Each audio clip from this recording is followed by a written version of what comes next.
The Grand Hyatt Hotel could be changing hands in a $450 million deal. Yeah, you see, the private hotel was built on city-owned property right next to the city-owned convention center.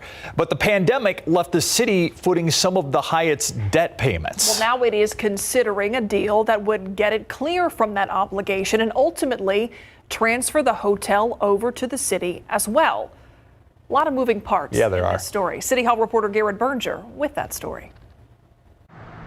To city officials, it's a win-win.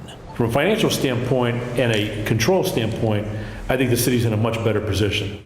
Born out of the city's desire to attract big events and conventions, the 1,003-room Grand Hyatt San Antonio Riverwalk opened up in 2008. A private hotel on leased city land. To help with financing the project, the city had even pledged tax dollars to make bond payments in case the hotel's revenue couldn't cover them, which when the pandemic hit is what happened. The city stepped in to take and make a little over $10 million in hotel debt payments. On top of that, the city hasn't ever been able to collect the rent it's owed for the land lease. But a new proposal could change that. Hyatt, which owns and operates the hotel, wants to sell the hotel building but continue to run the hotel business inside of it.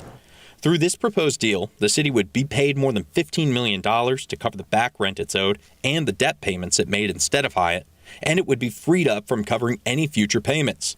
Plus, the new owner, a nonprofit out of Arizona, would eventually hand the hotel over to the city. The key there is it's scheduled to be paid off over 40 years. The transfer would not happen until those bonds are fully paid back. The city says Hyatt actually approached them before the pandemic about selling the hotel, but things got put on pause. Hyatt's area VP said in an emailed statement the proposed deal is part of an asset sales strategy. This is all mainly a private deal, but the city council needs to sign off before it can go ahead. If they do, in votes scheduled for next Thursday, the deal could close in April. Garrett Berger, KSAT 12 News.